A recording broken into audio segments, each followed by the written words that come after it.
오빠, 이번 여행은 차 두고 가. 그래야 와이프가 남편 돈 아끼네 하고 안심하지. 남편의 찬, 낯선 여자의 웃음소리가 블랙박스에 선명하게 울려 퍼졌습니다. 와, 우리 자기 천재네. 알았어. 당신 말대로 할게. 사랑한다고 속삭이며 현관을 나섰던 남편이 내연녀와 함께 저를 조롱하고 있었습니다. 저는 떨리는 손으로 블랙박스 영상을 끄고 차가운 눈빛으로 내비게이션의 최근 목적지를 눌렀습니다. 낯선 리조트와 호텔의 이름들. 그날 밤 남편이 보낸 사랑한다는 카톡 뒤에는 제 인생을 송두리째 뒤흔들 추악한 진실이 숨어 있었습니다. 하지만 그들은 몰랐습니다. 그 거짓말이 자신들의 목을 조르는 올가미가 될 줄은. 구독과 좋아요 눌러주시면 마음 따뜻해지는 이야기로 보답하겠습니다. 감사합니다. 오늘의 사연 시작합니다. 화요일 아침 베란다 창으로 들어온 햇살이 거실 바닥에 길게 번졌고 스팀 다리미에서 칙, 칙 뜨거운 증기가 날카롭게 뿜어나왔습니다.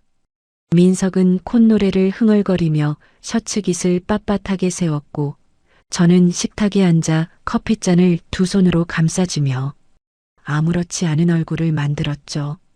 손바닥 안쪽이 서서히 축축해졌는데도 저는 컵을 더 단단히 쥐었습니다.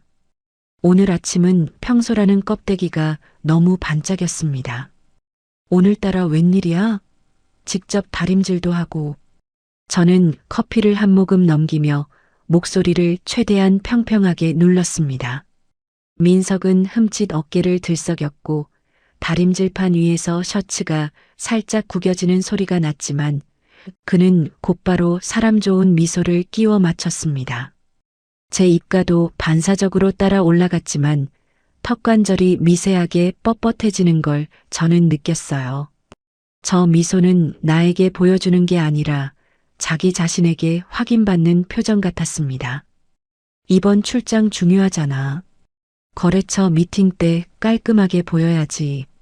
당신 아침부터 바쁜데 귀찮게 하기 싫어서 내가 하는 거야. 다정한 말이 흘러나오는데 그의 시선은 제 눈이 아니라 셔츠 단추에 박혀 있었습니다. 저는 고개를 끄덕이며 숟가락으로 커피를 한 번 저어 작은 딸깍 소리를 내고 그 소리에 맞춰 숨을 길게 내쉬었죠. 심장이 평소보다 한 박자 빠르게 뛰었지만 저는 커피잔을 입술에 대는 동작을 느리게 유지했습니다. 과한 배려는 늘 설명을 필요로 한다는 걸 20년이면 알게 됩니다. 민석이 욕실로 들어가자 거실이 잠시 조용해졌고 그 틈을 깨듯 식탁 위에 엎어둔 그의 휴대폰이 징하고 진동하며 유리상판을 울렸습니다. 저는 바로 시선을 내리지 않고 커피잔의 테두리를 손가락으로 천천히 훑는 척하며 고개만 아주 조금 숙였어요. 목구멍이 바싹 말라 침이 잘 넘어가지 않았는데도 저는 기침 한 번 하지 않았습니다. 아무 일도 없다는 얼굴이 이 집에서 내가 제일 잘하는 일이었습니다. 잠금 화면 위로 미리 보기 메시지가 떠올랐습니다.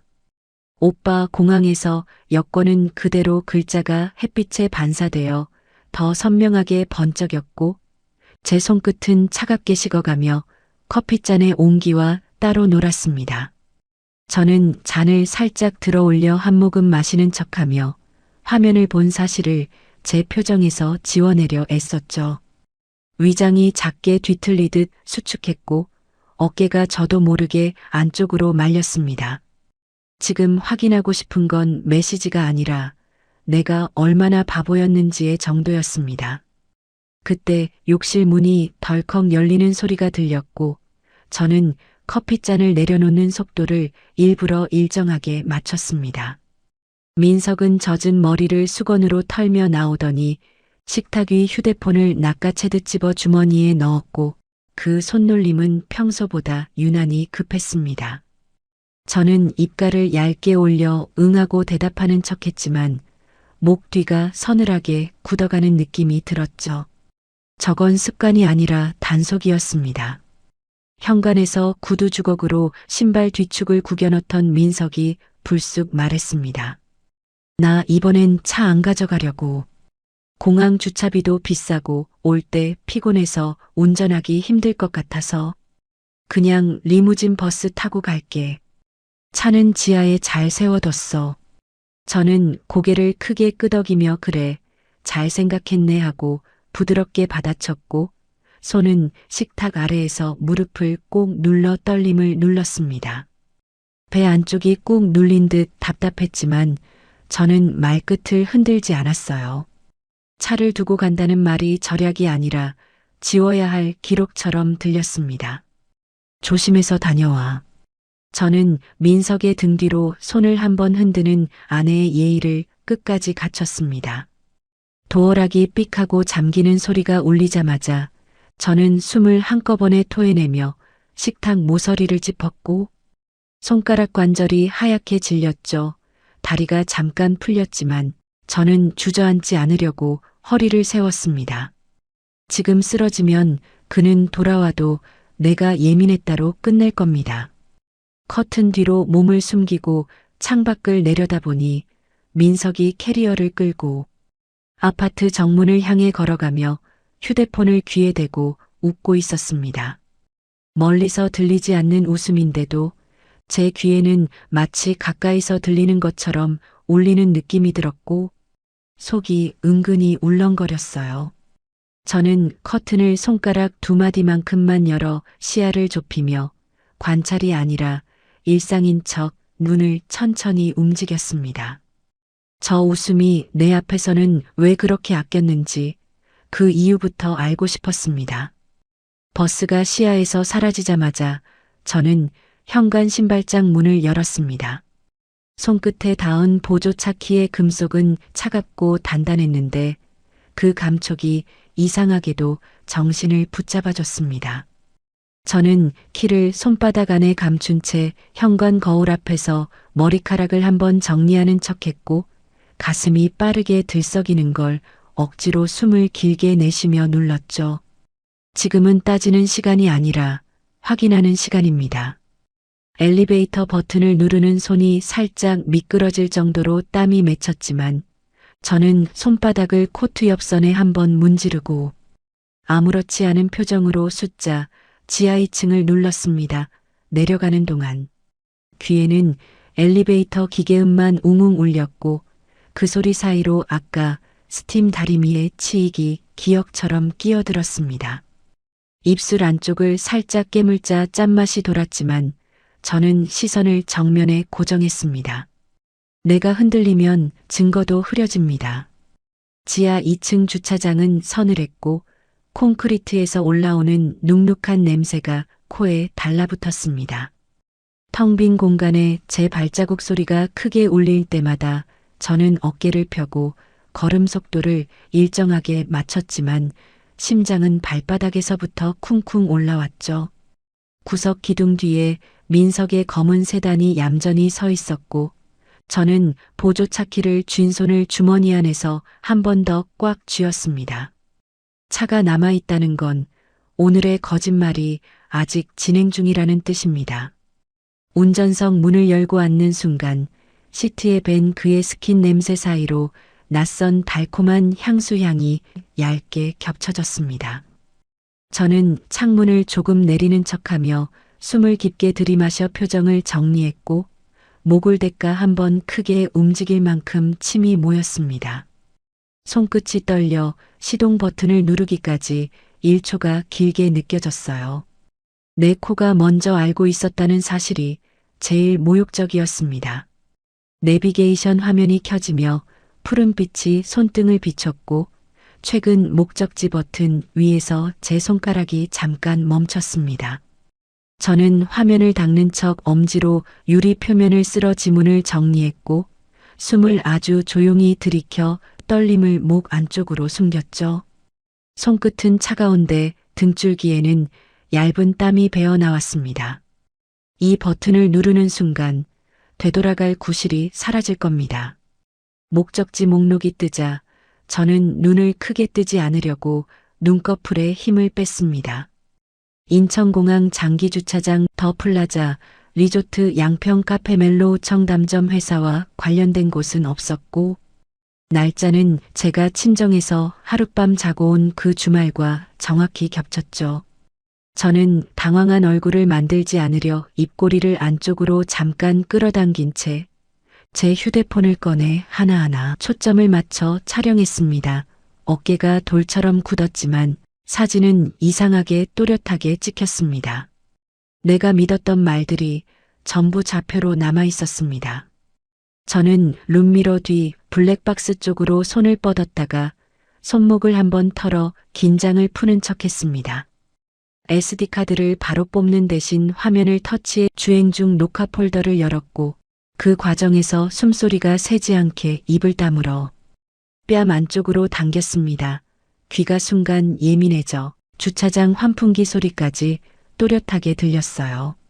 확인은 감정이 아니라 순서로 해야 합니다. 영상이 재생되자 익숙한 지하 주차장 화면 위로 낯선 여자의 목소리가 차 안을 가득 채웠습니다. 오빠, 이번 여행 때는 차 가져가지 마. 이어 민석이 웃으며 답했고 하이패스 기록 킬로수 같은 단어들이 너무 구체적으로 튀어나왔죠. 저는 반사적으로 볼륨을 한 칸 낮춰서 소리가 밖으로 새지 않게 했고 손가락 마디가 저릴 만큼 힘이 들어갔습니다. 가슴이 답답해져 숨을 얕게 쉬는 걸 느꼈지만 저는 고개를 끄덕이는 듯한 동작으로 스스로를 진정시켰어요. 이건 실수도 우연도 아니라 설계였습니다. 와, 우리 자기 똑똑하네. 천재야. 민석의 목소리 뒤로 쪽 하는 소리가 붙었을 때 저는 화면을 탁 끄지 않고 그대로 몇 초 더 들었습니다. 대신 얼굴을 굳히지 않으려고 턱을 아주 조금 풀고 손바닥으로 가죽 핸들을 천천히 문질러 감각을 붙잡았습니다.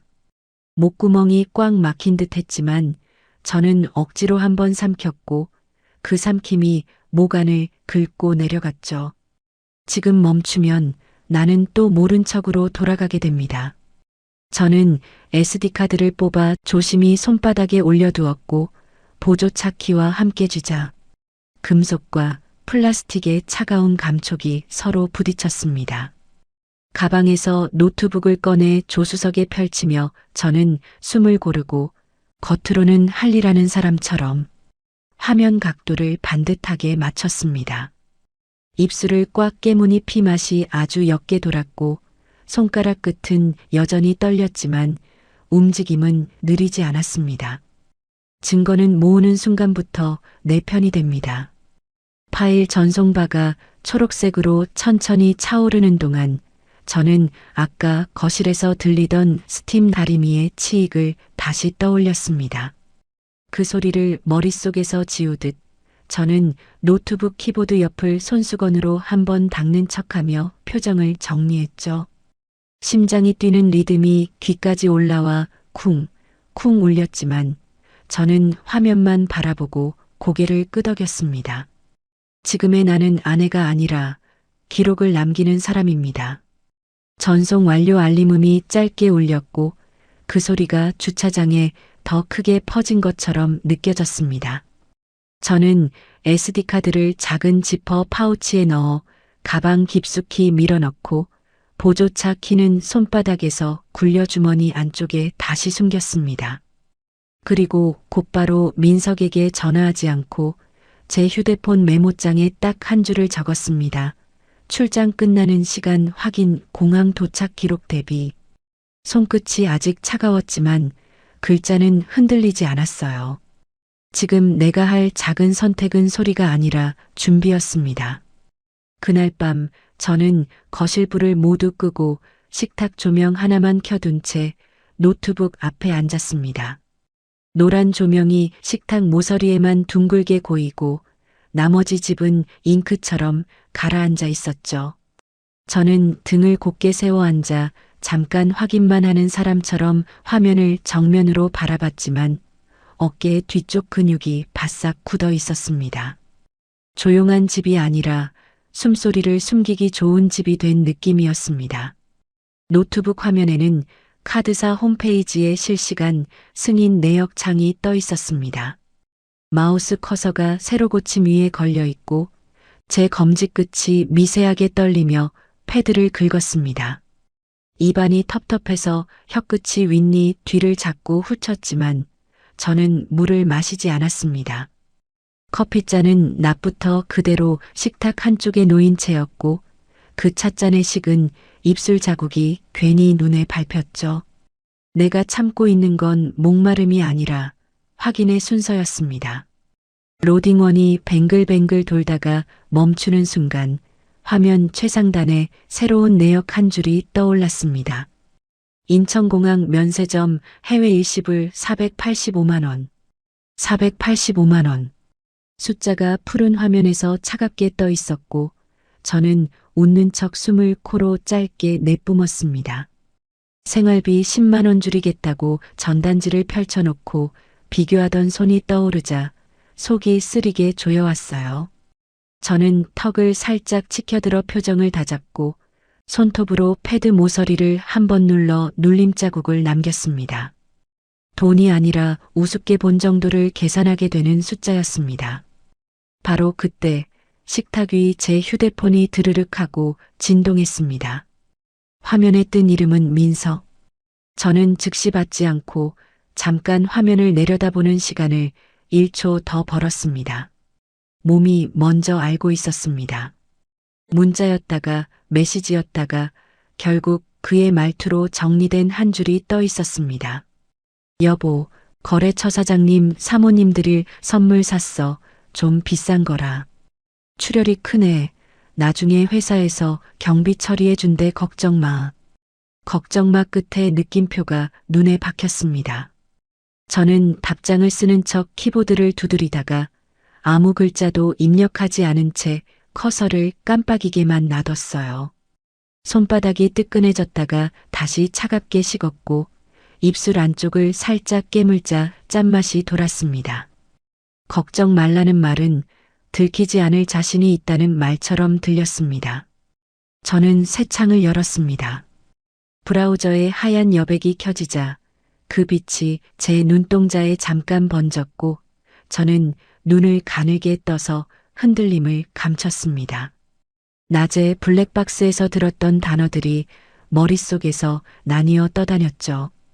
필라테스 샵 오픈, 양평 리조트, 명품 가방. 저는 노트 한 장을 꺼내 식탁 위에 펼치고 볼펜으로 단어들을 네모칸에 정리하듯 꾹꾹 적었습니다. 볼펜심이 종이를 파고드는 소리가 조용한 집에 유난히 크게 들렸습니다. 지금부터는 감정이 아니라 조각 맞추기였습니다. 인스타그램 검색창에 해시태그를 넣었습니다. 샵 필라테스 오픈, 샵 양평 데이트, 샵 남친 찬스. 스크롤을 내리는 제 손가락은 평소보다 느렸고 저는 화면을 휙 넘기지 않으려고 일부러 속도를 관리했습니다. 그러다 익숙한 실루엣이 눈에 들어왔습니다. 필라테스 기구 위에서 몸매를 과시하듯 찍은 사진, 그리고 그 옆에 무심히 놓인 남자의 차키. 키링의 가죽 모양이 민석 차키에 달린 것과 똑같았습니다. 저는 숨을 한 번 꾹 삼키고 손끝으로 화면을 2번 확대해 흔들림 없이 확인했습니다. 우연이라고 넘기기엔 너무 그의 물건이었습니다. 계정 이름은 유미 필라테스. 클릭하자 피드가 열렸고 화면은 갑자기 밝아지며 화려한 사진들이 줄지어 나타났습니다. 럽스타그램 태그, 맞잡은 손, 호텔 수영장에서 찍은 발 사진. 남자의 얼굴은 교묘하게 잘려 있었지만 저는 알아볼 수 있었습니다. 넓지 않은 어깨, 왼쪽 손목에 검은 스마트워치, 목 뒤에 작은 점. 저는 모니터를 향해 아주 미세하게 고개를 끄덕이는 동작을 했습니다. 마치 확인 완료 도장을 찍는 것처럼요. 얼굴이 없어도 함께 산 시간은 사람을 알아봅니다.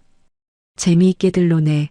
혼잣말이 목 안에서 새어나왔고 저는 그 말을 끝까지 뱉지 않으려 입을 다물었다가 다시 열었습니다. 스크롤을 내리던 손이 멈춘 건 2주 전 게시물에서였어요. 거대한 꽃바구니를 안고 찍은 셀카, 그리고 캡션. 단순한 바람이 아니라 서로의 가정을 건드리는 거래였습니다.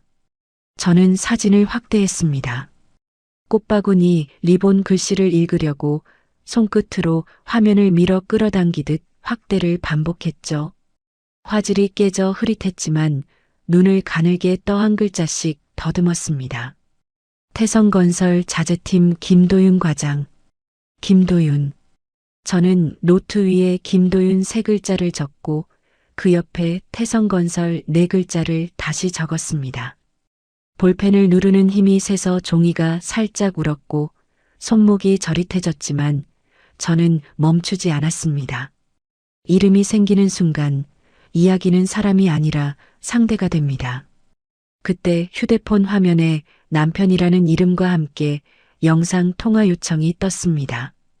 벨소리가 적막한 거실을 찢어발기듯 울렸고 저는 놀란 얼굴 대신 피곤한 얼굴을 골라 꺼내 썼습니다. 거실 조명을 등지고 앉아 제 얼굴이 어둡게 나오게 각도를 잡은 뒤 아주 천천히 통화 버튼을 눌렀죠. 여보, 자고 있었어? 화면 속 민석은 호텔 가운을 입고 침대 헤드에 기대어 있었습니다. 카메라 앵글은 그의 얼굴과 하얀 벽만 보여줬고 저는 방 전체가 일부러 잘린 느낌을 놓치지 않았습니다. 저는 잠깐 하품을 하는 척 입을 가리고 눈을 비비는 동작으로 시간을 벌었습니다. 좋은 남편의 연기는 늘 화면의 바깥을 숨깁니다. 아니, 그냥 책 좀 보고 있었어. 도착했어? 제 목소리는 생각보다 차분하게 나왔고 저는 그 차분함을 유지하려 일부러 문장 끝을 낮췄습니다. 민석은 과장되게 하품을 하며 목을 주물렀습니다. 죽겠다. 비행기 연착되고 짐 찾느라 진이 다 빠졌어. 거래처 사람들은 벌써 술 마시러 가자는데 난 피곤해서 못 나가겠다고 했어. 당신 보고 싶어서 전화했지.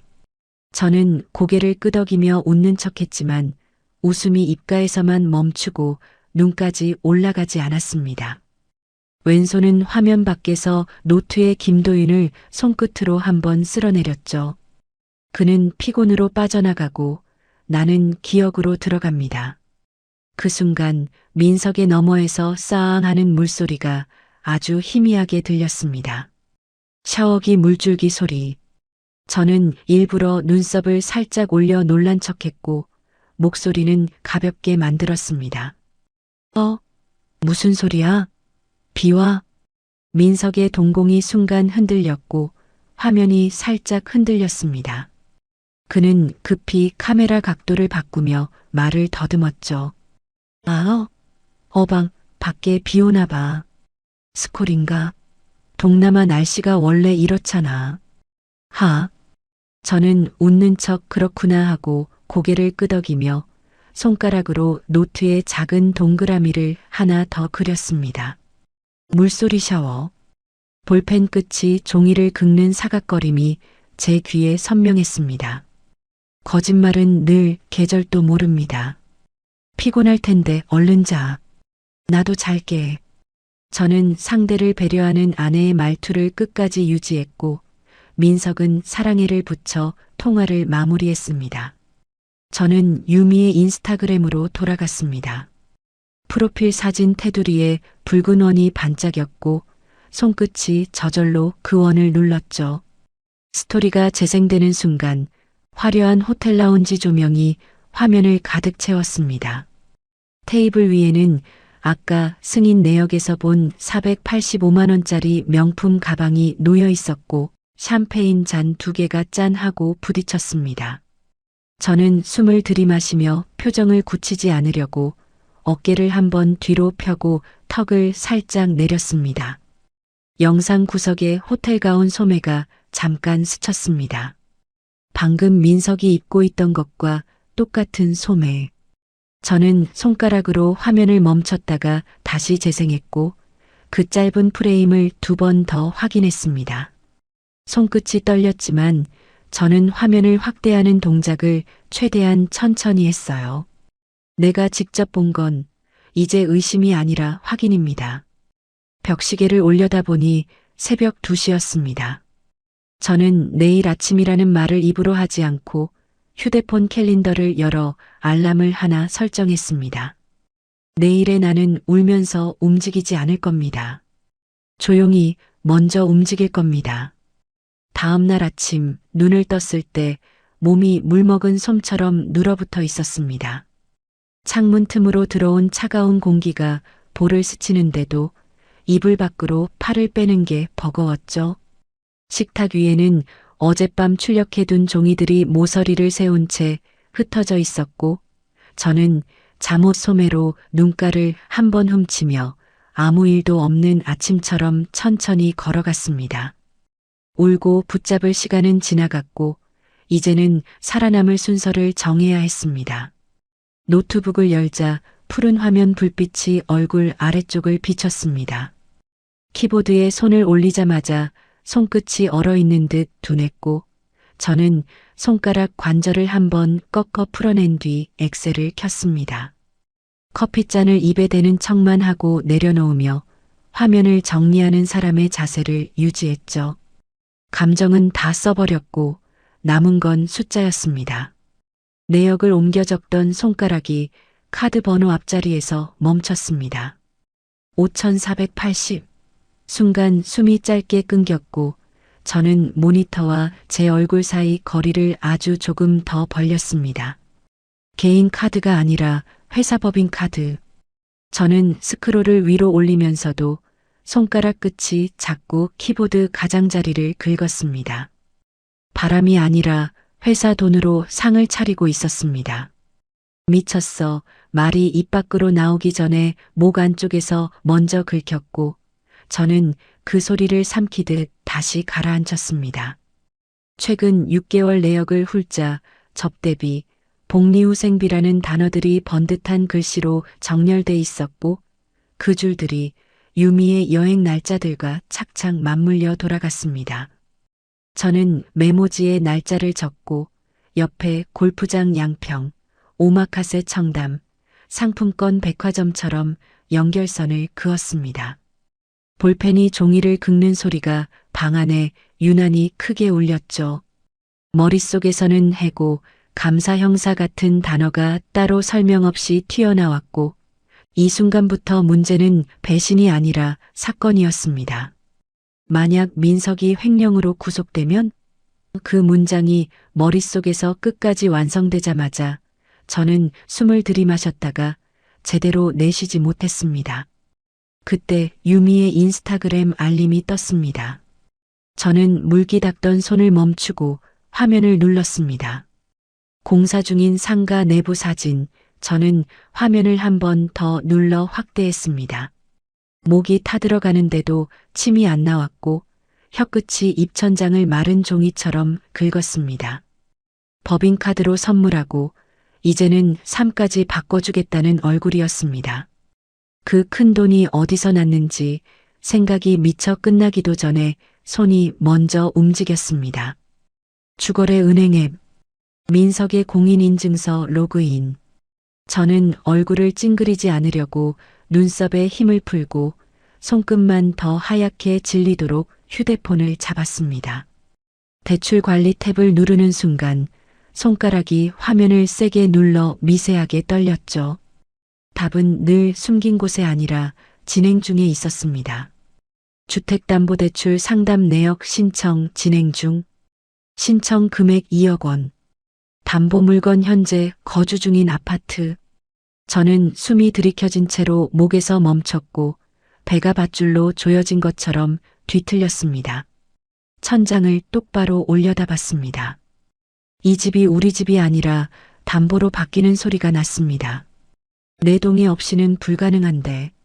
그 생각이 번개처럼 지나가자 저는 몸을 비틀어 서류함을 열었습니다. 서랍이 드르륵 소리를 내며 열리고 종이 냄새가 올라왔습니다. 저는 손등으로 이마 땀을 훔치며 인감도장이 들어있던 칸을 뒤졌는데 빈자리만 남아 있었습니다. 며칠 전 민석이 동사무소에서 서류 뗄 게 있는데 도장 필요해라며 가져간 장면이 뻔하게 떠올랐죠. 서류를 빌려달라는 말이 내 땅을 빌려가겠다는 말이었습니다. 이 욕이 끝까지 나오기 전에 저는 서랍장 아래 칸을 열어 위장약을 꺼냈습니다. 물도 없이 약을 씹어 삼키자 쓴 가루가 목구멍을 긁고 내려갔고 저는 한 손으로 배를 누른 채 다른 손으로 바닥을 짚어 몸을 일으켰습니다. 눈가가 뜨거워졌지만 저는 눈물 닦는 동작 대신 코끝을 한번 문지르며 컨디션이 안 좋다는 핑계를 얼굴에 얹었습니다. 울면 끝나고 삼키면 다음 수가 생깁니다. 바닥에 기대 앉아 거친 숨을 몰아쉬며 저는 종이 더미를 바라봤습니다. 출력물 모서리가 식탁 조명에 반짝였고 그 반짝임이 이상하게 선명했습니다. 저는 노트에 세 줄을 적었습니다. 대출 실행을 막는다. 재산 분할 가압류를 먼저 건다. 그 다음에 끝낸다. 글씨가 짧고 굵어졌고 저는 마지막 문장 아래에 한 번 더 줄을 그었습니다. 순서를 바꿔야 살아남습니다. 욕실로 들어가 찬물로 세수를 했습니다. 물이 뺨을 때리며 떨어지는 소리가 귀에 크게 울렸고 저는 거울 앞에서 수건으로 얼굴을 누르듯 닦았습니다. 옷장을 열어 평소 니트를 밀어넣고 검은 정장을 꺼냈습니다. 화장은 평소보다 더 또렷하게, 입술은 붉게. 저는 립스틱을 바른 뒤 티슈로 한번 눌러 색을 고정했고 거울을 보며 고개를 아주 조금 끄덕였습니다. 지금 필요한 건 예쁨이 아니라 단단함입니다. 어젯밤 출력한 자료들, 인감증명서, 신분증을 갈색 서류 봉투에 넣자 봉투가 묵직해졌습니다. 저는 봉투 입구를 손끝으로 꾹 눌러 닫았고 바스락거리는 소리가 낮게 울렸습니다. 그 소리가 마치 이제 시작이라고 말하는 것 같았죠. 이 봉투는 내 인생을 지킬 방패이자 그들의 삶을 멈출 브레이크입니다. 기다려요, 김도윤 씨. 저는 그 말을 크게 하지 않고 입술만 움직였습니다. 휴대폰 지도 앱에 주소를 입력하자 태성건설 본사가 뜨고 저는 화면 밝기를 한 칸 낮춰 손의 떨림이 덜 보이게 했습니다. 현관을 나서며 보조차 키를 가방 안쪽 지퍼칸에 넣고 지퍼를 끝까지 올렸습니다. 찰칵 소리가 복도에 또렷했습니다. 작은 소리 하나에도 내 결심이 걸려 있습니다. 오후 2시 태성건설 본사 로비. 높은 천장과 대리석 바닥이 차가운 빛을 반사했고 사원증을 목에 건 사람들이 빠르게 지나가며 구두 소리를 남겼습니다. 저는 로비 한쪽 카페 구석 자리에 앉아 입구가 잘 보이는 각도를 잡았습니다. 커피를 시켰지만 컵을 두 손으로 감싸 쥐기만 했고 입술을 대지 않았습니다. 손떨림이 내 표정으로 올라오는 게 싫어서요. 내가 흔들리는 순간 협상은 끝입니다. 휴대폰을 꺼내 메모해둔 번호를 눌렀습니다. 신호음이 길게 이어지는 동안 저는 등받이에 기대지 않고 척추를 세웠습니다. 손끝이 차가워지자 컵을 더 꽉 쥐었고 컵의 미지근한 온기가 손바닥에 남았습니다. 받아야 합니다. 이 전쟁을 혼자 시작하면 혼자 끝나지 않습니다. 네, 김도윤입니다. 수화기 너머로 낮고 차분한 목소리가 들렸고 키보드 두드리는 소리와 사무실의 웅성거림이 얇게 섞여 들어왔습니다. 저는 목을 한번 가다듬는 척하며 목소리를 최대한 정중하게 만들었습니다. 안녕하세요. 김도윤 과장님 맞으시죠? 네, 맞는데요. 누구시죠? 보험이나 대출? 아니요, 그런 거 아닙니다. 저는 말끝을 짧게 끊고 숨을 아주 작게 들이켰습니다. 과장님, 아내분 유미 씨 일로 드릴 말씀이 있어서요. 그 순간 수화기 너머 소음이 확 줄어든 듯한 정적이 왔습니다. 숨을 들이키는 소리가 아주 미세하게 들렸고 저는 그 정적을 억지로 채우지 않았습니다. 이 침묵은 이미 그도 뭔가를 느끼고 있었다는 신호일 수 있습니다. 제 아내요? 무슨 일이시죠? 지금 본사 로비 1층 카페에 와 있습니다. 저는 카페 유리창에 비친 제 얼굴을 잠깐 확인하며 시선을 내렸습니다. 잠시 내려오실 수 있을까요? 아주 중요한 확인하셔야 할 게 있습니다. 누구신지부터 밝히시죠. 경계심이 묻어났습니다. 저는 갈색 봉투를 손바닥으로 꾹 눌렀습니다. 봉투 안 서류가 바스락 낮게 울렸죠. 저는 지금 과장님 아내분과 함께 여행 가 있는 남자 강민석 씨의 아내입니다. 수화기 너머에서 쨍그랑 무언가 떨어지는 소리가 났습니다. 펜인지 컵인지 짧고 거친 숨소리가 이어지더니 목소리가 낮아졌습니다. 지금 내려가겠습니다. 통화가 끊겼습니다. 저는 꺼진 화면을 잠깐 바라보다가 휴대폰을 테이블 위에 반듯하게 내려놓았습니다.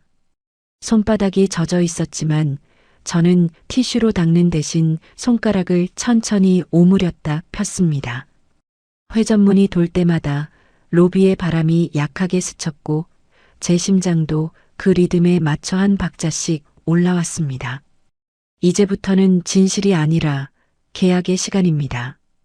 엘리베이터 쪽을 응시하자 문이 열리고 넥타이를 조금 느슨하게 맨 남자가 빠르게 걸어 나오는 모습이 보였습니다. 얼굴에는 피로가 묻어 있었고 눈빛은 날이 서 있었습니다. 저는 자리에서 일어나지 않고 봉투를 더 꽉 눌렀습니다.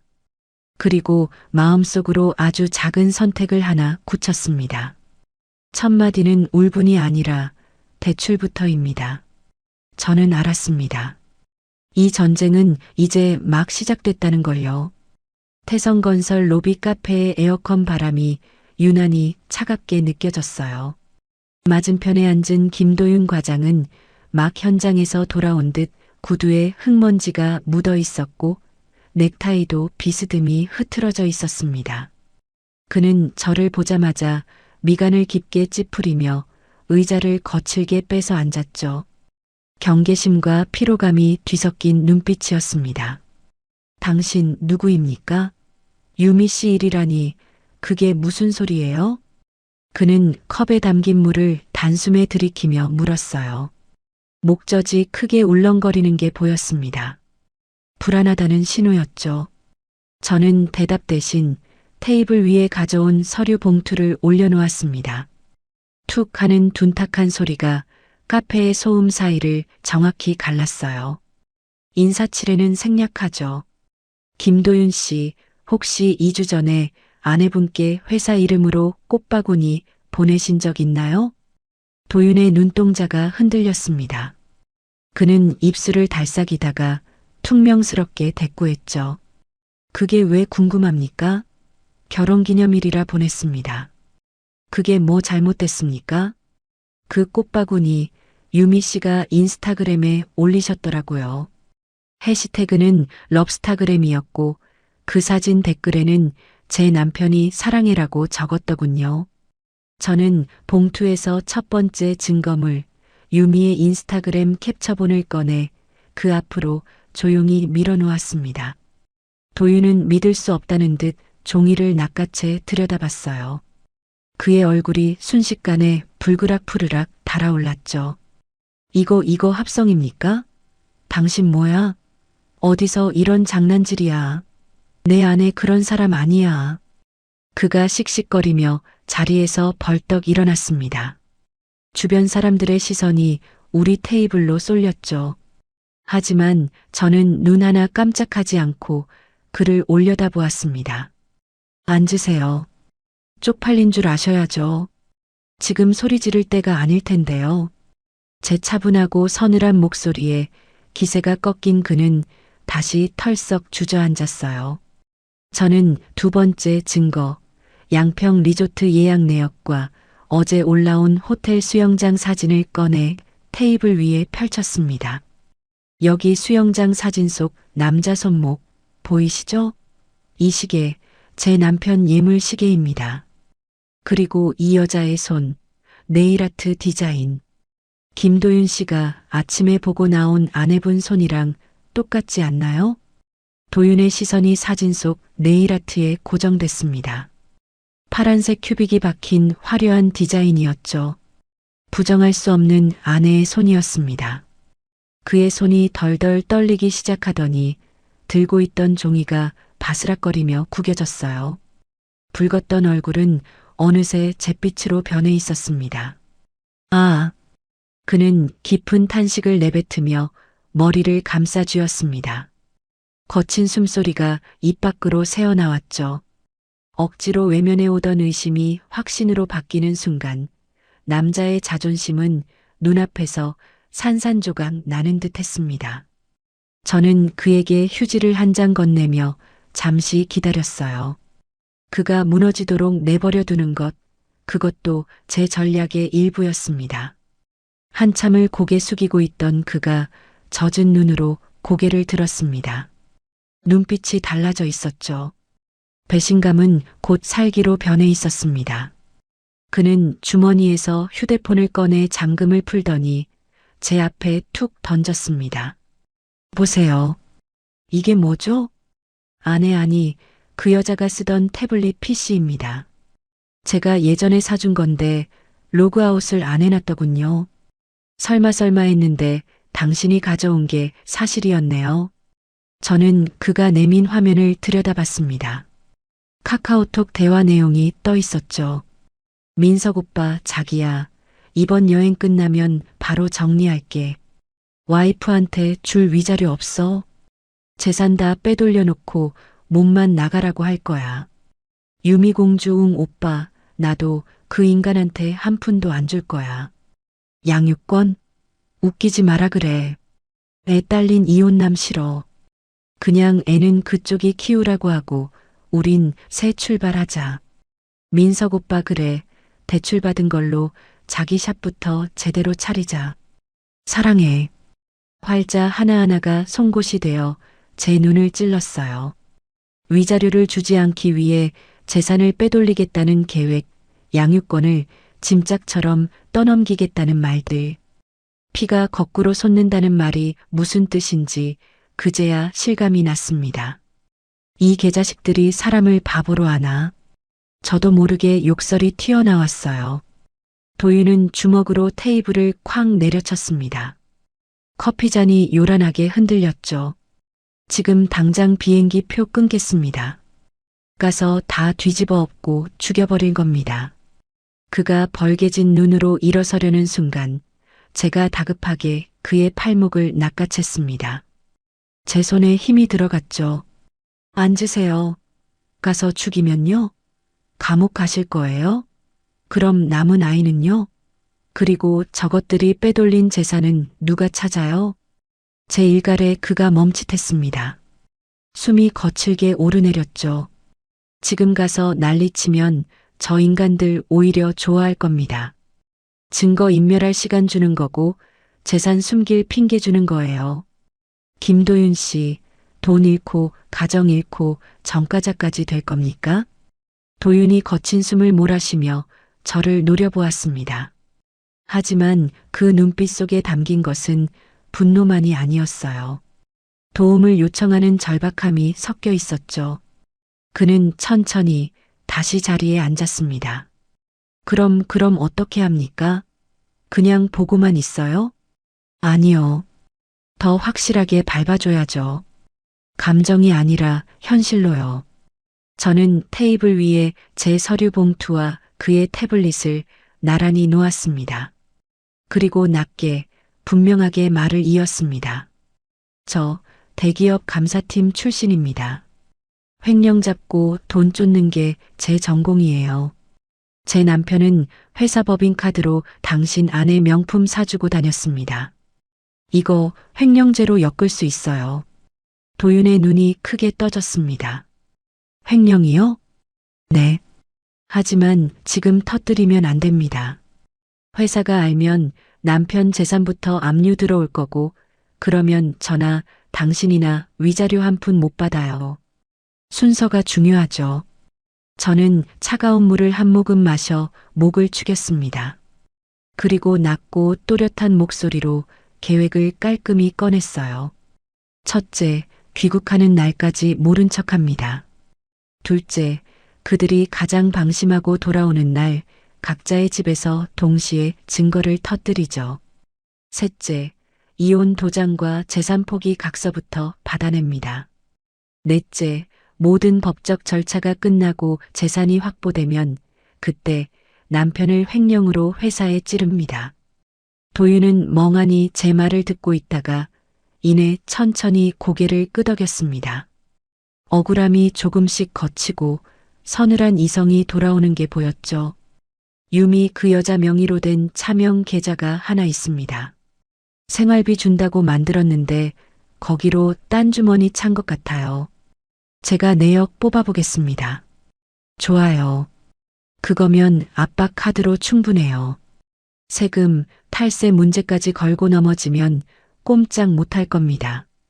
우리는 마치 범죄를 공모하는 사람들처럼 머리를 맞댔습니다. 귀국 날짜, 비행기 도착 시간, 그리고 각자의 집에서 거사를 치를 시간까지요. 타임라인이 맞아떨어질수록 제 안의 두려움은 계산으로 바뀌었습니다. 카페를 나설 때 밖은 이미 어둑해져 있었어요. 도윤은 카페 입구에서 저에게 손을 내밀었습니다. 거칠고 투박한 손이었지만 지금 이 순간만큼은 그 어떤 손보다 든든한 동맹의 손처럼 느껴졌죠. 서연 씨라고 하셨죠.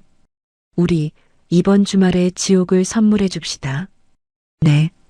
아주 뜨겁고 빠져나갈 수 없는 지옥으로요. 우리는 짧고 강하게 악수했습니다. 그의 손에서 전해지는 분노의 온도가 이상하게도 제 심장과 정확히 같은 박자로 뛰고 있었죠. 돌아오는 길, 저는 차 안에서 룸미러를 보며 웃어 보였습니다. 예전에 순하고 착해 빠진 이서연은 거기 없었어요. 거울 속에는 사냥감을 앞둔 맹수의 눈빛을 한 낯선 여자가 앉아 있었습니다. 이제 3일 남았어. 실컷 즐겨둬. 저는 엑셀러레이터를 깊게 밟았습니다. 차는 어둠을 뚫고 거침없이 질주했죠. 더 이상 두려움은 없었습니다. 판은 제가 짰고 그들은 이제 제 손바닥 위에서 숨쉬고 있었으니까요. 결전의 날인 일요일 오후 4시였어요. 거실은 마치 폭풍 전야의 바다처럼 고요하고 서늘했습니다. 저는 소파 한가운데 정자세로 앉아 거실 테이블 위에 놓인 물건들을 다시 한번 점검했죠. 변호사 자문을 받아 완벽하게 작성된 이혼 소장, 재산 분할 포기 각서, 양육권 및 친권 포기 각서, 그리고 그 옆에 놓인 두툼한 법인카드 부정 사용 내역서와 대출 신청 서류까지요. 모든 것은 오차없이 제자리에 있었습니다. 거실 안막 커튼을 모두 쳐둔 탓에 대낮인데도 실내는 어둑했어요. 오직 대형 TV 화면만이 푸르스름한 대기 화면 빛을 뿜어내며 제 얼굴을 비추고 있었죠. 징마이너스. 테이블 위에 뒤집어 놓은 휴대폰이 짧게 진동했습니다. 김도윤 씨였어요. 도윤 도착했습니다. 지하 주차장 진입 확인. 5분 뒤 올라갑니다. 저도 준비 끝났습니다. 저는 답장 대신 휴대폰을 들어 TV와 미러링 모드로 연결했습니다. 화면에 연결됨이라는 글자가 잠깐 떴다가 사라졌죠. 심장 박동이 빨라지는 게 느껴졌지만 저는 손바닥으로 허벅지를 꾹 누르며 호흡을 골랐습니다. 이제부터 저는 아내 이서연이 아니라 피도 눈물도 없는 심판관이어야 했으니까요. 띠리리릭, 띠리릭. 도어락 비밀번호 누르는 소리가 정적을 갈랐습니다. 평소보다 경쾌하고 빠른 리듬이었죠. 덜컥 문이 열리고 캐리어 바퀴가 바닥을 구르는 드르륵 소리와 함께 남편 민석의 들뜬 목소리가 현관을 채웠습니다. 여보, 나왔어. 아, 힘들다. 비행기 연착돼서 죽는 줄 알았네. 그는 면세점 쇼핑백을 양손 가득 들고 거실로 들어섰어요. 구릿빛으로 그을린 얼굴, 햇볕에 타서 벗겨진 코끝, 그리고 묘하게 상기된 표정. 여행의 즐거움이 아직 가시지 않은 얼굴이었습니다. 왜 이렇게 어둡게 하고 있어? 어디 아파? 민석은 소파에 앉아 있는 저를 발견하고는 신발을 벗으며 성큼 다가왔습니다. 자기 주려고 선물 엄청 사왔어. 이거 신상인데 구하기 힘든. 그가 쇼핑백을 테이블 위에 올려놓으려던 순간 그의 시선이 테이블 중앙의 서류 더미에 박혔습니다. 이혼 소장이라는 굵은 글씨를 확인한 그의 눈동자가 크게 흔들렸죠. 그는 쇼핑백을 든 손을 멈칫하더니 어이없다는 듯 헛웃음을 터뜨렸습니다. 이게 뭐야? 이혼 소장? 장난해? 민석은 쇼핑백을 바닥에 툭 떨어뜨리며 넥타이를 거칠게 잡아당겨 느슨하게 풀었습니다. 사람이 피곤해서 들어왔는데 환영은 못해줄 망정 무슨 서프라이즈가 있다위야? 치워. 짜증나게 하지 말고. 그가 손을 뻗어 서류를 치우려는 순간 저는 테이블 위 리모컨을 들어 재생 버튼을 눌렀어요. 팝마이너스 75인치 대형 TV 화면이 순식간에 바뀌었습니다. 화면 가득 민석과 유미가 공항 게이트 앞에서 진하게 키스하는 사진이 떠올랐죠. 이어서 호텔 수영장에서 유미가 민석의 목을 끌어안고 찍은 셀카 침대 위에서 샴페인을 마시는 영상이 슬라이드 쇼처럼 넘어갔습니다. 민석의 움직임이 일시 정지된 것처럼 딱 굳어버렸어요. 입이 떡 벌어졌고 동공은 지진이 난 듯 흔들렸습니다. 이게 왜? 그는 뒷걸음질을 치다가 뒤에 있던 안마 의자에 걸려 비틀거렸습니다. 얼굴에서 핏기가 썰물처럼 빠져나가 순식간에 창백해졌죠. 장난? 지금 이게 장난 같니? 저는 낮고 건조한 목소리로 묻고 테이블 위 두 번째 서류 봉투를 집어들어 천천히 흔들었습니다. 이건 회사 법인카드 내역서야. 네가 그 여자 명품 가방 사주고 호텔비 결제하고 비행기 표 끊어준 거 전부 여기 들어있어. 횡령 금액 총 4,800만 원. 이거 내일 아침에 회사 감사팀장님 책상 위에 올라갈 예정이야. 민석의 눈이 공포로 크게 확장됐습니다. 횡령이라는 단어가 그의 머리를 세게 때린 듯 했죠. 서연아. 여보. 아니, 그게 아니라. 닥쳐요. 변명은 판사님 앞에서 하든지 아니면 감방 가서 하든지 해. 저는 서류 뭉치를 테이블 위에 던지듯 내려놓았습니다. 선택해. 지금 당장 이 재산 포기각서에 도장 찍고 빈털터리로 이혼만 당할래? 아니면 횡령범으로 뉴스 나오고 감옥 갈라? 참고로 횡령 액수랑 기간 보면 구속수사는 거의 확정이야. 퇴직금도 압류당해서 어차피 빈털터리 되는 건 똑같고요. 전과자가 되느냐 마느냐 그 차이만 남는 거지. 민석은 입술을 덜덜 떨며 저와 서류를 번갈아 봤습니다.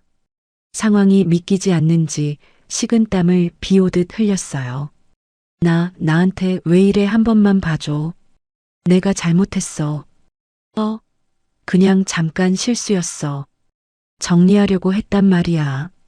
그가 무릎을 꿇으려 다가오는 순간 저는 휴대폰의 스피커폰 버튼을 눌렀습니다. 그리고 볼륨을 최대치로 키웠죠. 야, 김유미, 너 미쳤어? 이게 뭐야? 오빠 아파.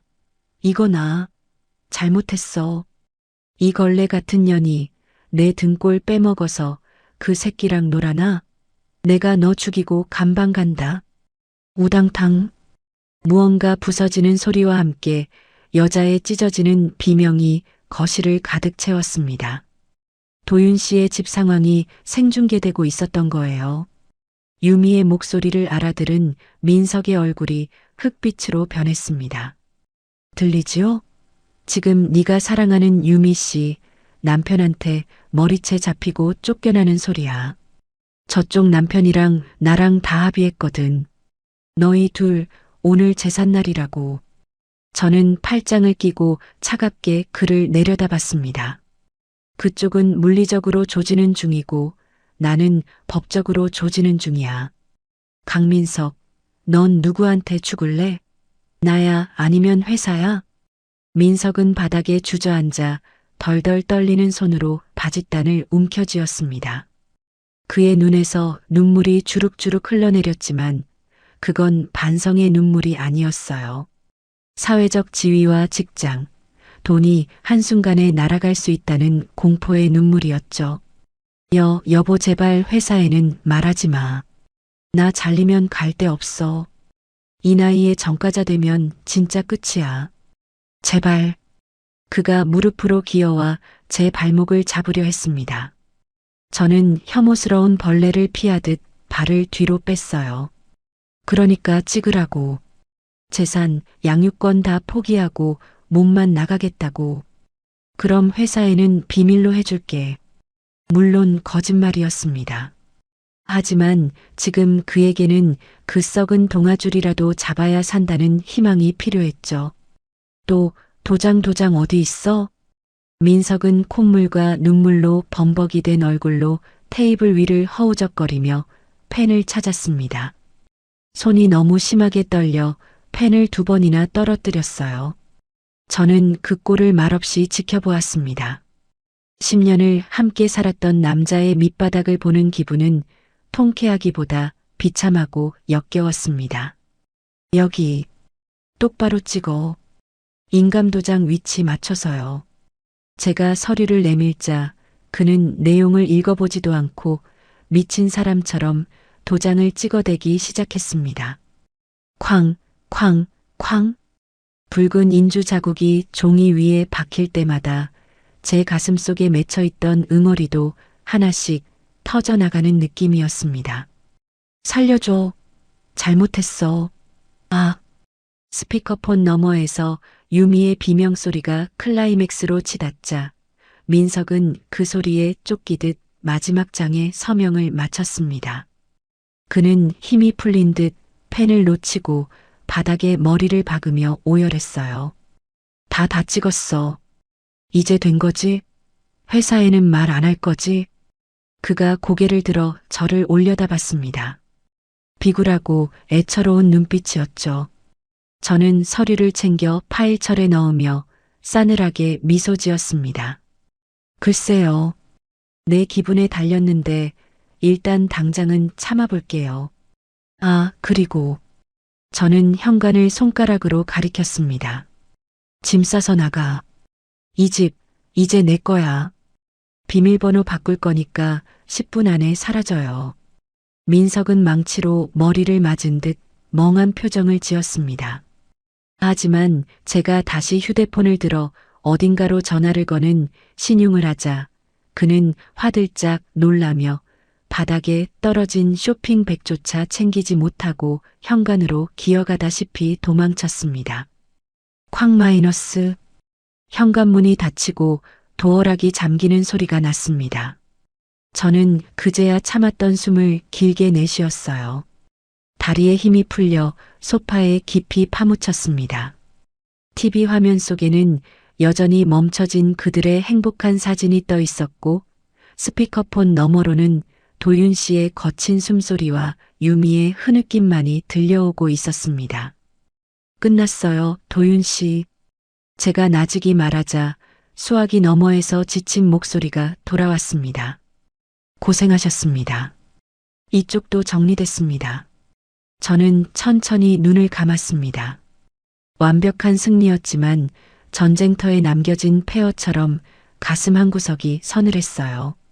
그래도 후회는 없었습니다. 제 손에는 아이와 저를 지킬 수 있는 완벽한 방패가 쥐어져 있었으니까요. 이제 다음 단계만 남았습니다. 거실에는 폭풍이 휩쓸고 지나간 듯 무거운 정적이 내려앉아 있었어요. 민석은 소파 구석에 쭈그리고 앉아 제가 던져준 캐리어에 옷가지를 아무렇게나 구겨 넣고 있었습니다. 손이 알코올 중독자처럼 심하게 떨려서 셔츠 한 장을 접는데도 한참이 걸렸죠. 훌쩍거리는 콧물 소리가 일정한 박자로 들렸지만 제겐 그 소리가 소음, 공해처럼 느껴졌습니다. 빨리 움직여요. 10분이라고 했잖아. 제가 손목 시계를 톡톡 두드리며 재촉하자 민석은 화들짝 놀라 허둥지둥 양말 뭉치를 가방에 던져 넣었어요. 여보 아니 서연아. 나 진짜 갈 데가 없어서 그래. 오늘만 딱 오늘 밤만 재워주면 안 될까? 내일 찜질방이라도 알아볼게. 그가 애원하듯 저를 올려다봤습니다. 눈물 자국으로 얼룩진 얼굴이 가관이었죠. 호텔 좋아하잖아. 그 여자랑 갔던 스위트룸 가서 자든지. 제가 싸늘하게 대꾸하며 팔짱을 끼는 순간 현관 초인종이 요란하게 울려 퍼졌습니다. 딩동, 딩동, 딩동, 쾅쾅쾅. 문 열어. 이서연, 너 안에 있는 거 다 알아. 문 안 열어. 익숙한 고성. 시어머니였습니다. 민석이 저 몰래 SOS를 친 모양이었어요. 민석 얼굴에 안도감과 비굴함이 동시에 스쳐 지나가는 걸 저는 놓치지 않았습니다. 엄마라는 지원군이 도착하자 그는 구부렸던 허리를 슬그머니 펴더군요. 저는 깊게 한숨을 내쉬고 도어락 잠금을 해제했습니다. 문이 열리자마자 시어머니가 태풍처럼 밀고 들어왔어요. 아이고, 내 새끼. 민석아. 그녀는 신발도 벗지 않은 채 거실로 뛰어들어 다 큰 아들을 껴안고 바닥을 구를 듯 통곡했습니다. 세상에, 이게 무슨 꼴이니? 네가 쫓겨날 데가 어디 있다고 짐을 싸. 이 집이 누구 집인데. 시어머니는 아들의 등짝을 두들기다 말고 고개를 획 돌려 저를 쏘아보았습니다. 도끼가 바짝 오른 눈빛이었죠. 야, 너 제정신이니? 남자가 밖에서 일하다 보면 실수 좀 할 수도 있지. 그걸 가지고 이혼이니 뭐니 하면서 애를 쫓아내. 네가 그러고도 며느리야? 내가 너 그럴 줄 알았다. 독한 년, 표독스러운 년. 그녀의 손가락질이 제 코앞까지 와서 허공을 찔렀습니다. 예전 같았으면 죄송합니다. 어머니하고 고개를 숙였겠죠. 하지만 오늘의 저는 달랐습니다. 어머니, 오셨어요? 잘 오셨네요. 안 그래도 연락드리려던 참이었습니다. 저는 식탁 위에 놓여있던 태블릿 PC를 집어들었어요. 김도윤 씨가 보내준 유미의 태블릿 백업 파일이 담겨 있었습니다. 실수요? 아들이 회사 돈 5천만 원 가까이 빼돌려서 딴 여자 명품 사준 게 실수입니까? 그리고 이 집 담보로 2억 대출 받으려던 것도 실수고요? 횡령? 대출? 시어머니의 눈이 휘둥그레졌습니다. 금전 얘기, 특히 아들 돈이 나간다는 얘기에는 누구보다 민감한 분이니까요. 거짓말 마라. 우리 민석이가 얼마나 똑똑한 앤데 그런 짓을 해. 네가 뒤집어 씌우는 거겠지. 역시나 믿지 않았어요. 저는 태블릿 화면을 켜서 카카오톡 대화방 하나를 열었습니다. 그리고 검색창에 심한구라는 단어를 입력했죠. 민석과 유미가 시어머니를 부르며 낄낄거리던 은어였습니다. 이거 한번 보시죠. 아드님이랑 그 여자가 어머니 생각하면서 나눈 대화입니다. 저는 태블릿을 시어머니 눈앞에 조용히 들이밀었습니다. 노안 때문에 눈을 찌푸리던 그녀가 안경을 고쳐 쓰고 화면을 읽기 시작했어요. 민석 오빠, 우리 엄마 또 돈 달라고 전화 왔네. 노인네 진짜 즐기다. 언제 죽냐? 유미공주 키읔키읔 오빠가 좀 참아. 나중에 유산이라도 받으려면 비위 맞춰줘야지. 냄새나는 거 참고 딱 1년만 버텨. 민석 오빠 냄새 정도가 아니야. 마늘 냄새 쩔어. 이번 명절에도 안 갔으면 좋겠는데 와이프가 방패막이 해주니까 그나마 다행이지. 엄마 용돈 줄 돈으로 자기 가방 하나 더 사주는 게 낫지. 시어머니의 손이 사시나무처럼 떨리기 시작했습니다. 얼굴은 붉다 못해 검푸르게 변해갔죠. 평생을 아들 하나만 바라보고 살았던 사람에게 아들이 자신을 돈줄 취급하며 내연녀와 조롱했다는 사실은 핵폭탄급 충격이었을 겁니다. 시어머니는 말을 잇지 못하고 뒷목을 잡았습니다. 민석이 사색이 되어 달려들었어요. 엄마, 아니야, 그거 오해야. 저 여자가 조작한 거야. 조작이요? 내 휴대폰, 포렌식 맡겨볼까요? 더한 것도 나올 텐데. 제가 차갑게 받아치자 민석은 입을 다물었습니다. 시어머니는 배신감에 몸을 가누지 못하고 바닥에 주저앉았어요. 내가 널 어떻게 키웠는데 네가 나한테 어떻게 해. 그녀는 아들의 뺨을 때리기보다 자기 가슴을 주먹으로 펑펑 내리쳤습니다. 저는 그 모습을 무표정하게 내려다보며 마지막 쐐기를 박았습니다. 어머니, 지금 우실 때가 아니에요. 아드님이 회사에서 횡령으로 고발당하면요. 횡령액 변제하느라 어머니 사시는 그 빌라까지 경매로 넘어갈 수도 있습니다. 경매 빌라. 그 두 단어에 시어머니의 통곡이 뚝 멈췄어요. 그녀는 멍한 눈으로 저를 올려다봤습니다. 계산이 빠른 분이었죠. 며느리를 잡는 것보다 자신의 집과 노후 자금을 지키는 게 훨씬 급하다는 걸 본능적으로 깨달은 거였습니다. 시어머니는 바닥을 짚고 비틀비틀 일어났습니다. 그리고 멍하니 서 있는 민석의 등짝을 잇는 힘껏 후려갈겼어요. 짝! 소리가 거실을 울렸습니다. 이 미친놈아, 정신 안 차려. 나가. 당장 나가서 빌든 뭘 하든 알아서 해. 나한테 피해주지 말고. 그녀는 저에게 눈길조차 주지 않고 거의 도망치듯 현관을 빠져나갔습니다. 수치심과 금전적 손해에 대한 공포가 그녀를 집 밖으로 내몬 거였죠. 이제 남은 건 민석뿐이었습니다. 엄마라는 마지막 방패막이마저 사라지자 그는 완전히 무너져 내렸어요. 서연아, 제발 나 진짜 갈 데 없어. 시간 다 됐습니다. 저는 민석이 대충 쑤셔 넣은 캐리어 지퍼를 거칠게 올려 잠갔습니다. 그리고 현관문을 활짝 열었죠. 복도에 센서 등이 켜지며 환한 빛이 쏟아져 들어왔습니다. 나가요. 여보. 안 나가면 경비실이랑 경찰 동시에 부를 겁니다. 주거침입으로 신고당하고 싶어요? 민석은 제 눈빛에서 타협이 없다는 걸 읽었습니다. 그는 어깨를 축 늘어뜨린 채 질질 끌리는 캐리어 손잡이를 잡고 현관 밖으로 걸어 나갔어요. 트레이닝복 바지에 구겨진 셔츠, 짝이 맞지 않는 몰골이었습니다. 며칠 전 다림질한 셔츠 입고 콧노래를 부르던 그 남자는 이미 사라졌죠. 그때 엘리베이터를 기다리던 앞집 아주머니가 쓰레기 봉투를 들고 나오다가 민석의 몰골을 보고 흠칫 뒤로 물러섰습니다. 어머, 301호 아저씨 무슨 일 있으세요? 민석은 창피함에 얼굴을 감싸 쥐고 고개를 푹 숙였어요. 저는 그 꼴을 보란 듯이 현관문을 쾅 닫아버렸습니다. 철컥. 도어락이 잠기는 소리가 그 어떤 음악 소리보다 경쾌하게 들렸죠. 저는 곧바로 인터폰 전원을 꺼버렸습니다. 혹시라도 그가 다시 벨을 누르거나 애원하는 소리가 들릴까봐 거실 커튼도 다시 쳐버렸어요. 직마이너스.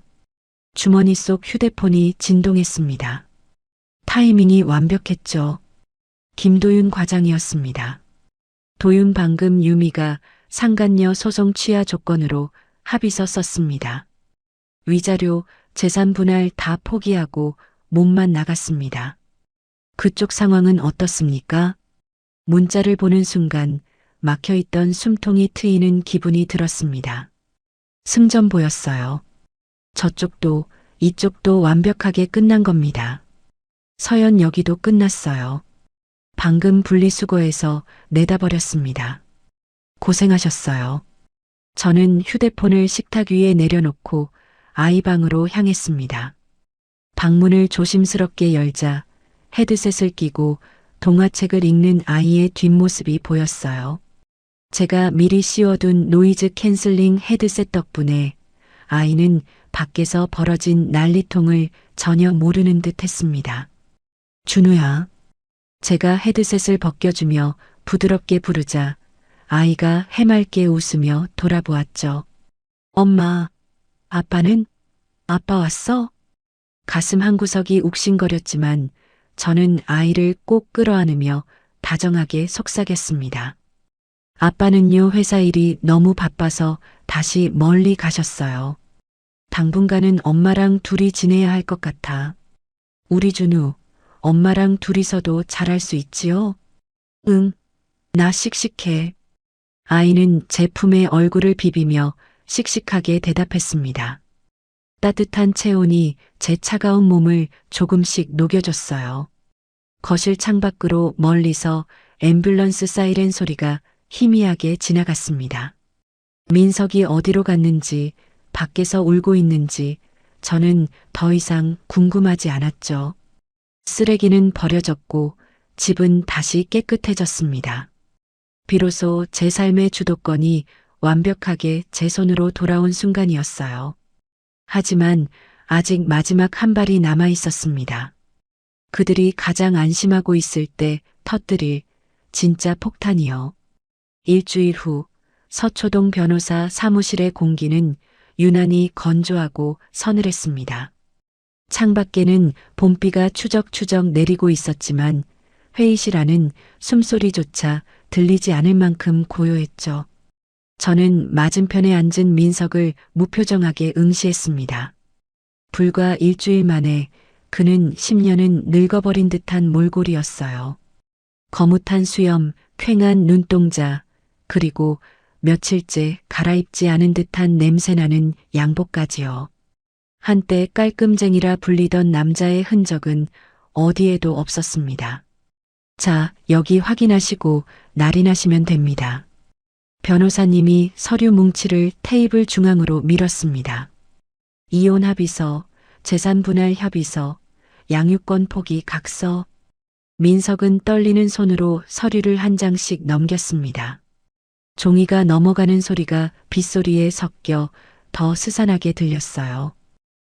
서연아, 이거 진짜 다 포기해야 해? 나 그러면 진짜 빈털털인데. 그가 펜을 쥔 채 애원하듯 저를 바라봤습니다. 목소리가 갈라져 쇳소리처럼 들렸죠. 빈털터리가 싫으면 감방 가면 돼요. 선택지는 여전히 유효합니다.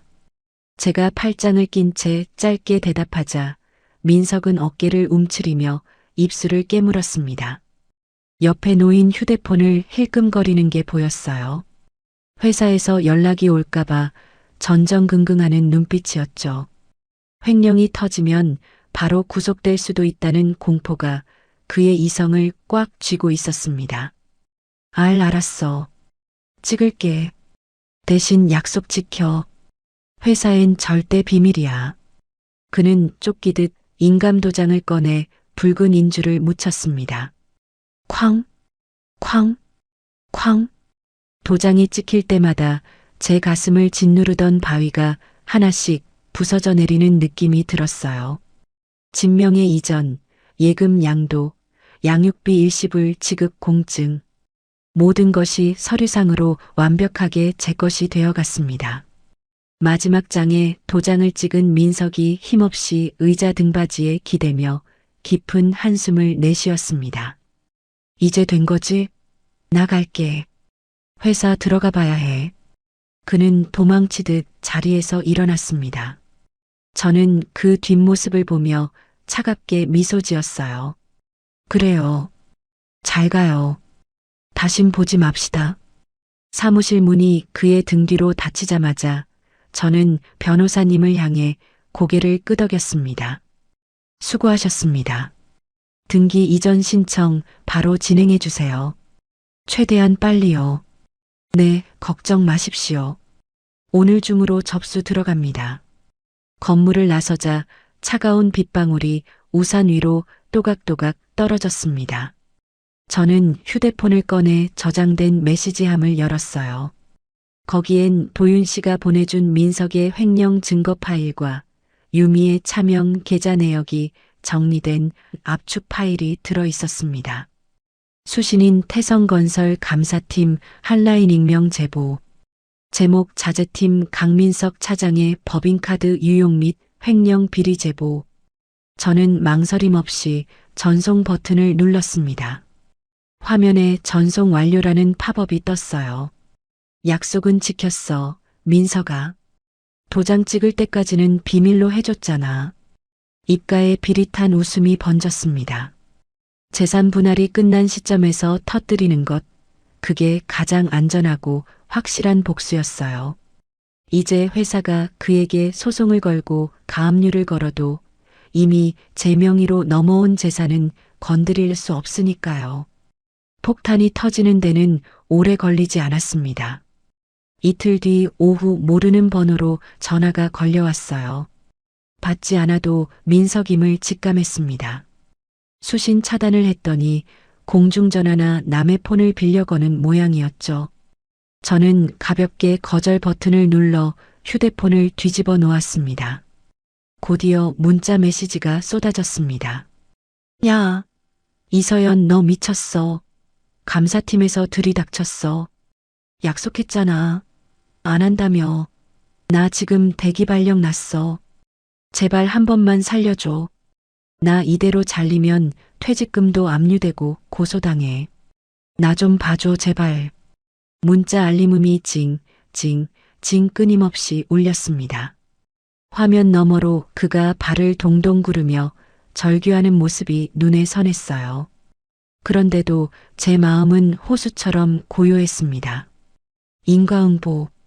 자신이 저지른 죄의 값을 치르는 것뿐이니까요. 들려오는 소문에 의하면 태성건설은 발칵 뒤집혔다고 했습니다. 횡령 액수도 문제였지만 거래처 접대를 핑계로 내연녀와 해외여행을 다닌 내역이 너무 적나라했죠. 사내 게시판이 뜨겁게 달아올랐고 민석은 징계위원회에 회부되었습니다. 형사 고발 조치까지 검토 중이라는 말도 들려왔어요. 그날 저녁 시어머니가 집으로 찾아왔습니다.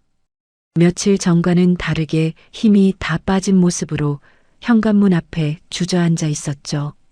아가 서연아, 문 좀 열어다오. 내가 잘못했다.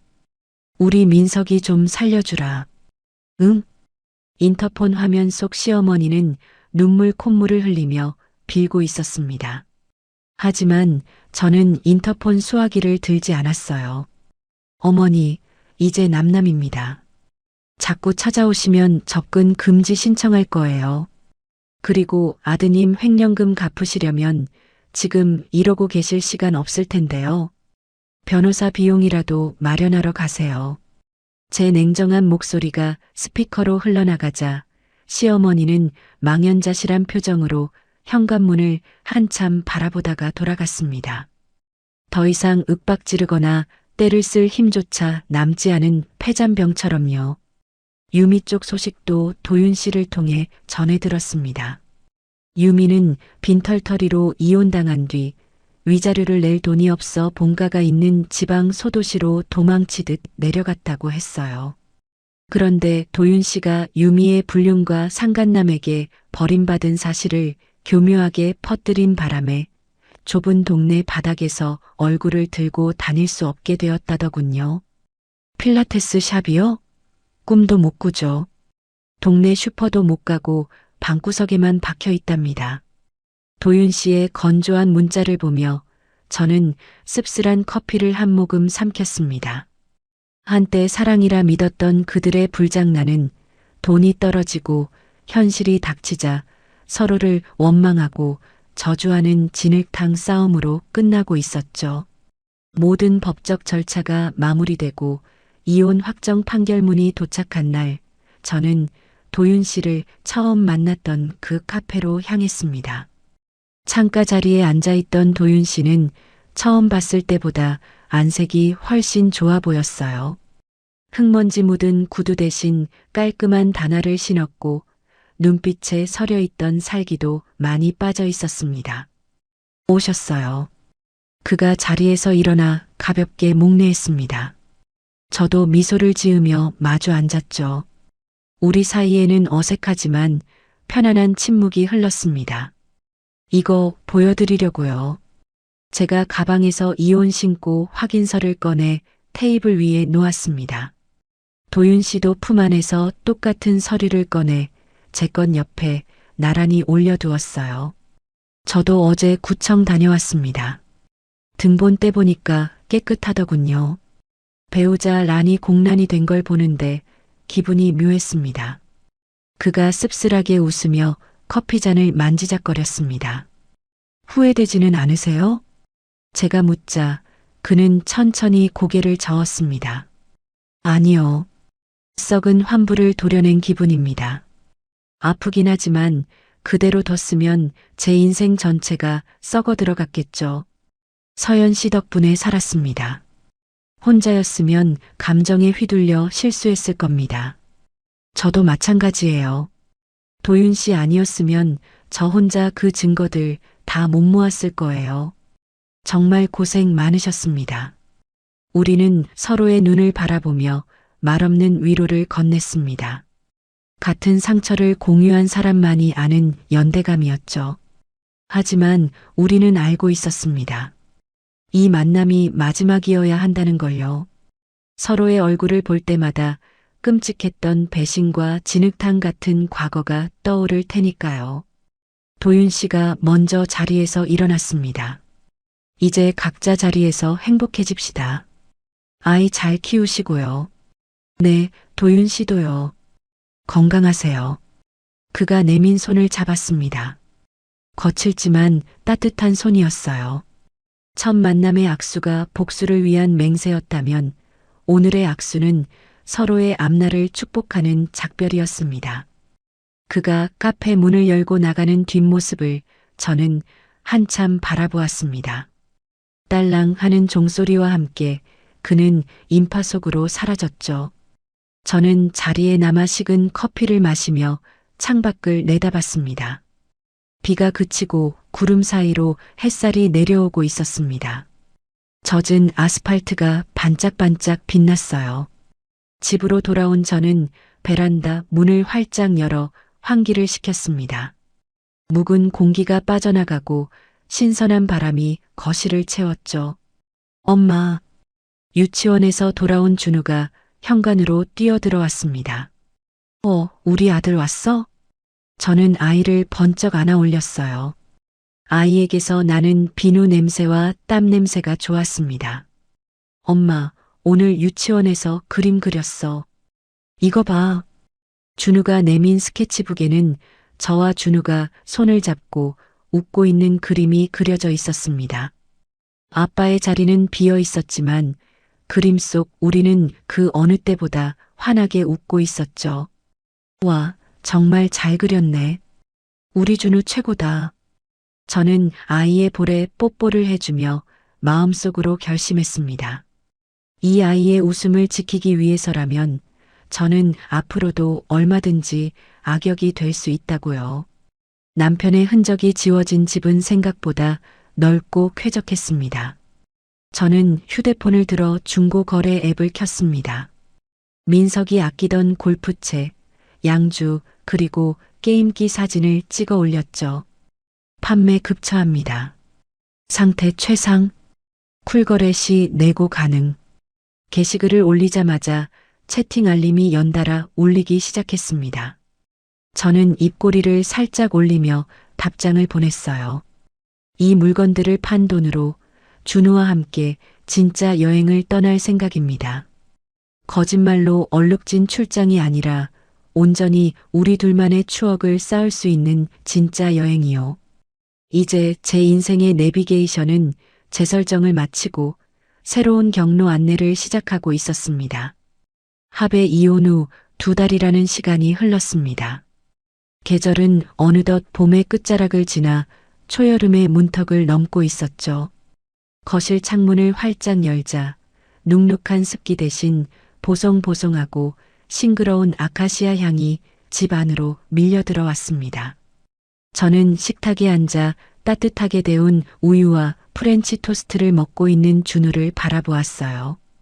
아이 입가에 묻은 하얀 우유 거품, 오물거리는 작은 입.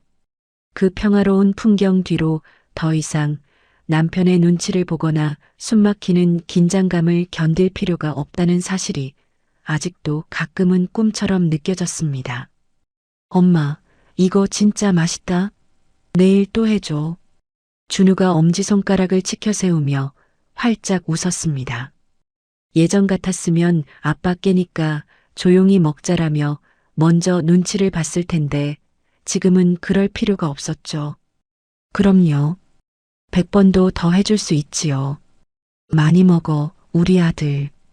저는 아이의 머리를 쓰다듬으며 한 손으로 태블릿 PC 화면을 넘겼습니다. 화면에는 최종 합격 안내라는 제목의 메일이 떠 있었어요.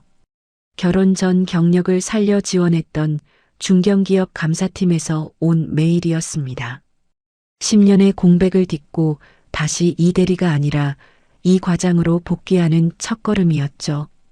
거울 속에 비친 제 모습은 2달 전 도끼에 차서 남편을 노려보던 여자가 아니었습니다.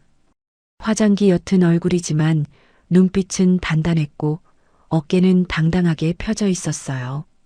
반면 제가 버린 쓰레기들의 삶은 어떨까요? 제 눈앞에는 없지만 마치 CCTV를 보는 것처럼 그들의 비참한 현실이 선명하게 그려졌습니다. 서울 외곽의 낡은 고시원. 1.5평 남짓한 좁은 방 안에서 민석은 컵라면, 국물을 들이키고 있을 겁니다. 곰팡이 냄새가 밴 벽지, 옆방에서 들려오는 기침소리, 그리고 창문 하나 없는 먹먹한 공기가 그가 가진 전부겠죠. 그는 결국 회사에서 해고당했습니다. 익명으로 제보된 횡령 자료가 너무 구체적이고 치명적이어서 변명의 여지조차 없었다고 들었어요. 퇴직금은 전액 압류되어 횡령액 변제에 쓰였고 그것도 모자라 신용불량자 명단에 이름을 올렸다는 소식까지 따라왔습니다. 아, 씨 진짜. 그는 퉁퉁 불어버린 라면 면발을 씹으며 습관처럼 휴대폰을 켰다 껐다 하겠죠. 혹시라도 제가 마음을 돌려 연락하지 않았을까, 엄마가 몰래 돈이라도 보내지 않았을까 하는 헛된 기대를 품으면서요. 하지만 액정에는 카드 대금 독촉 문자와 스팸 메시지뿐 그를 찾는 사람은 아무도 없을 겁니다. 한때 호텔 스위트룸에서 오빠가 다 해결할게라며 큰 소리치던 남자의 말로는 고시원 총무에게 방세 언제 낼 거냐는 독촉을 피해 화장실로 숨는 신세가 되었겠죠. 그가 입고 있는 옷도 제가 쓰레기 봉투에 담아 내던졌던 짝이 맞지 않는 트레이닝복 그대로일지도 모릅니다. 그의 유미 공주는 어떨까요? 지방 소도시의 어느 재래시장. 유미는 모자를 깊게 눌러쓰고 마스크로 얼굴을 가린 채 쭈그리고 앉아 야채를 다듬고 있을지도 모릅니다. 부모님 가게 일을 돕고 있다는 이야기를 들었으니까요. 저 집 딸이잖아. 서울 가서 유부남이랑 바람나서 쫓겨왔대. 어머, 망신이다 망신. 얼굴은 반반하게 생겨가지고 왜 그랬대? 시장 상인들의 수군거림이 등 뒤에 비수처럼 꽂힐 때마다 그녀는 죄인처럼 고개를 더 깊숙이 파묻겠죠.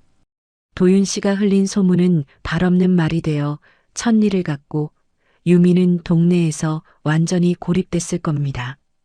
그들이 그토록 불태웠던 사랑은 어떻게 되었을까요? 돈이 떨어지고 현실의 밑바닥이 드러나자 그 사랑은 가장 추악한 혐오로 변했을 겁니다. 민석은 유미를 내 인생 망친 꽃뱀이라 욕하고 유미는 민석을 능력도 없는 주제에 허세만 떤 사기꾼이라며 저주하고 있겠죠. 서로를 향한 원망만이 그들이 나눈 불륜의 유일한 유산이 된 셈입니다. 엄마, 나 다 먹었어. 이제 나가자. 준우의 목소리가 저를 다시 현실로 불러왔습니다. 저는 상념을 털어내듯 고개를 한번 저으며 자리에서 일어났어요. 그래요. 날씨도 좋은데 자전거 타러 갈까요? 우리는 가벼운 옷차림으로 집을 나섰습니다. 아파트 주차장에는 민석의 차 대신 제가 중고로 구입한 경차가 세워져 있었어요. 작고 소박한 차였지만 이 차는 오로지 저와 아이를 위해서만 달리는 튼튼한 두 발이었습니다. 운전석에 앉아 시동을 걸었습니다. 내비게이션 화면이 켜지며 익숙한 안내 음성이 흘러나왔죠. 경로 안내를 시작합니다. 문득 2달 전 떨리는 손으로 남편의 내비게이션 기록을 뒤지던 그 밤이 떠올랐습니다. 그때의 내비게이션은 저를 배신과 고통의 장소로 끌고 가는 나침반이었어요. 하지만 지금의 내비게이션은 달랐습니다. 저는 목적지 입력창에 한강공원을 치려다가 잠시 손가락을 멈췄습니다. 그리고 준우를 돌아보며 물었죠. 준우야, 우리 오늘 어디로 갈까? 엄마는 어디든 갈 수 있어요. 바다. 바다 보고 싶어? 그래요? 좋아. 그럼 바다로 가자. 저는 목적지를 을왕리 해수욕장으로 수정했습니다. 경로를 재탐색합니다. 기계적인 음성이었지만 오늘따라 그 말이 마치 제 인생이 제게 건네는 축복처럼 들렸습니다. 길을 잘못 들었다면 유턴을 하거나 새로운 경로를 찾으면 그만이니까요. 운전대는 이제 제 손에 쥐어져 있었고 연료도 가득 차 있었습니다. 출발. 준우의 신나는 외침과 함께 차가 부드럽게 주차장을 빠져나갔습니다. 차창을 내리자 시원한 바람이 머리카락을 흩트려 놓았어요. 백미러 속으로 멀어지는 아파트를 보며 저는 엑셀러레이터를 지그시 밟았습니다. 남편도 내연녀도 시어머니도 없는 도로 위. 그 길 끝에 무엇이 기다리고 있을지는 모릅니다.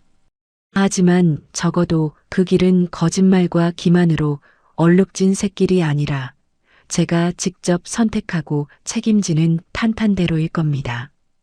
햇살이 쏟아지는 자유로 위로 제 인생의 두 번째 주행이 이제 막 속도를 내기 시작했습니다. 지금 돌이켜보면 그 끔찍했던 시간들이 마치 전생의 일처럼 아득하게 느껴집니다. 남편의 내비게이션을 훔쳐보며 공포에 떨던 그날 밤, 제 세상은 무너져 내리는 것 같았지만 사실 그것은 제 인생을 바로잡기 위한 가장 중요한 경로 재탐색의 신호탄이었습니다.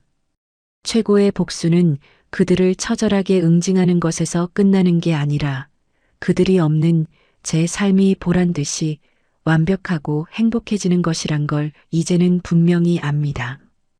혹시 지금 믿었던 사람의 배신으로 차가운 어둠 속을 헤매고 계신 분이 있다면 부디 핸들을 놓지 마세요. 잘못된 길로 들어섰다면 언제든 유턴하면 그만입니다. 내 인생의 운전대는 오직 나만이 줄 수 있으니까요. 긴 시간 동안 제 이야기에 귀 기울여 주시고 저 서연이의 홀로 서기를 함께 응원해 주셔서 진심으로 감사합니다. 여러분의 앞날에도 늘 막힘없는 탄탄대로만 펼쳐지기를 바라겠습니다. 이야기를 끝까지 들어주신 분이 계시다면 잘 들었다고 댓글 하나만 남겨주세요. 감사합니다.